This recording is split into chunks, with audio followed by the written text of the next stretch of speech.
मालेगाव नगरपंचायत निवडणुकीच्या प्रचाराला चांगलाच वेग आला असून नेत्यांनी रॅली आणि कॉर्नर बैठकींचा धडाका लावलाय। स्टार प्रचारकांच्या सभांमुळे शहरातील राजकारणाला चांगलीच रंगत आली आहे। महसूल मंत्री चंद्रशेखर बावनकुळे यांची मालेगावमध्ये नुकतीच सभा पार पडली, ज्यात त्यांनी काँग्रेसवर सडकून टीका केली आहे। 2047 पर्यंत काँग्रेसचं सरकार येणारच नाही। काँग्रेसचा नगराध्यक्ष कधी प्रधानमंत्री मोदींच्या योगदान स्वीकारणार नाही। तसंच शहरात विकासात्मक बदल घडवण्याचे आश्वासनही दिले आहे। लागेल पाठवल तेवढे घरं सरकार मंजूर करेल, मी मंजूर करेल, मुख्यमंत्री मंजूर करेल। आता शहराच्या राजकारणात आणखी एक मोठी सभा उत्सुकतेचा विषय ठरत आहे।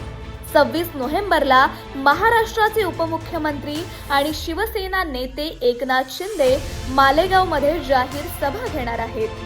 शिंदे मतदारांना कोणती आश्वासनं देतात, शहरात विकासात्मक बदल घडवण्यासाठी कोणत्या उपाययोजना मांडतात आणि मतदारांना कोणत्या मुद्द्यांवर ते आश्वस्त करतात हे पाहणं निश्चितच महत्त्वाचं ठरणार आहे। अशाच खास रिपोर्टसाठी मुद्दाम महाराष्ट्राचा फॉलो करा आणि सबस्क्राइब करायला मात्र विसरू नका।